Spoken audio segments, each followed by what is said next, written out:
اس لیے رمضان کا روزہ بڑی برکت کی چیز ہے،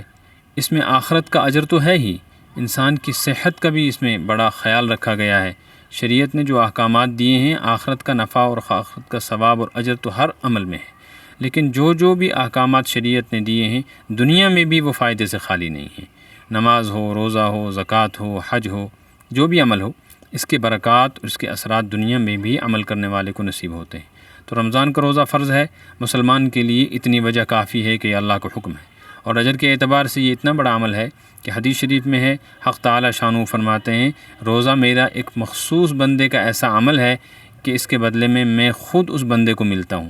یا ایک حدیث سے اس حدیث کا مطلب یہ ہے کہ اس کے بدلے میں جو اجر اس کو دیا جائے گا وہ ایسا ہوگا جو براہ راست اللہ پاک اپنے ذریعے سے بندے کو عطا فرمائیں گے۔ بڑی محرومی کی بات ہے کہ جو آدمی رمضان میں بھی عذر کے بغیر روزہ نہیں رکھتا۔ البتہ اگر کسی انسان کو عذر ہے،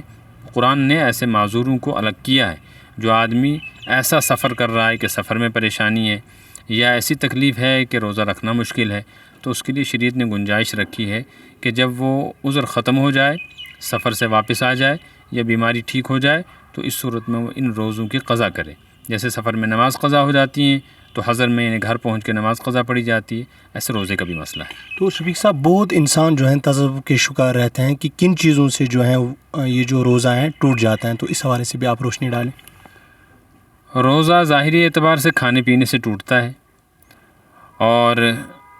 حقیقت میں روزے ٹوٹنے کی دو صورتیں ہیں۔ ایک روزے کا ٹوٹنا یہ ہے کہ روزہ ٹوٹ گیا، اب اس کی قضا واجب ہو گئی، وہ یہ ہے کہ کوئی انسان جان بوجھ کے کھا لے، کچھ پی لے تو اس کا روزہ ٹوٹ جائے گا۔ لیکن ایک صورت یہ ہے کہ بظاہر شریعت اس پر روزہ ٹوٹنے کا حکم نہیں لگائے گی، یعنی اس کی قضا تو واجب نہیں ہوگی، لیکن روزے کا رکھنے کا جو مقصد ہے وہ فوت ہو جائے گا اور اس کے اجر سے محرومی ہوگی۔ وہ ہے روزہ رکھ کے گناہ کرنا، چاہے کوئی بھی گناہ ہو وہ روزے کو متاثر کرتا ہے۔ کچھ گناہ ایسے ہیں جن کے ہم عادی ہیں، جیسے نظر کا گناہ، زبان کا گناہ، بری سوچوں کا گناہ، گندے خیالات کا گناہ، ترک تعلقات کا گناہ، حرام کمائی کا گناہ، جس میں ملوث ہیں تو پھر اس سے نکلتے نہیں،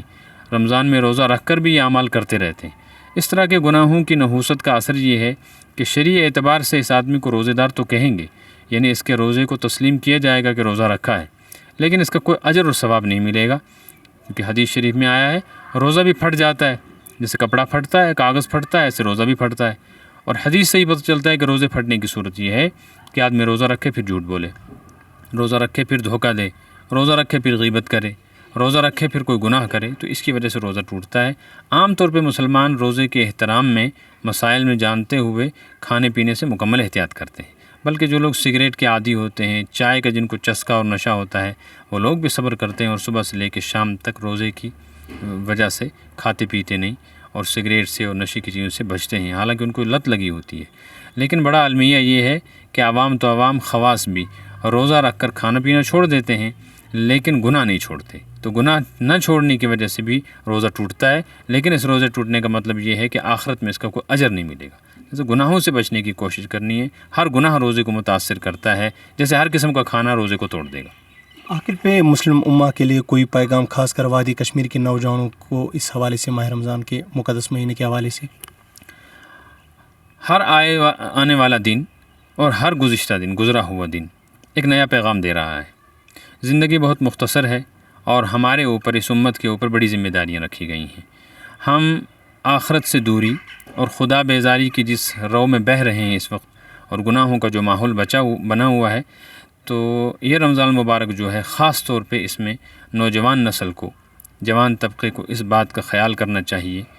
عزم اور ارادہ کرنا چاہیے کہ رمضان کے اس مبارک مہینے میں ہمیں اللہ تبارک و تعالیٰ نے اپنے فضل سے کچھ نعمتیں عطا فرمائی ہیں کہ نماز کی پابندی کر رہے ہیں، روزہ رکھ رہے ہیں اور بہت سے گناہوں سے بچ رہے ہیں۔ یہ اصل مقصد ہے زندگی کا، لہٰذا ارادہ یہ کر لیں کہ اس رمضان میں انشاءاللہ العزیز مکمل عزم کریں گے، پختہ ارادہ کریں گے کہ آنے والی جو زندگی ہے اس میں انشاءاللہ گناہوں سے بچیں گے،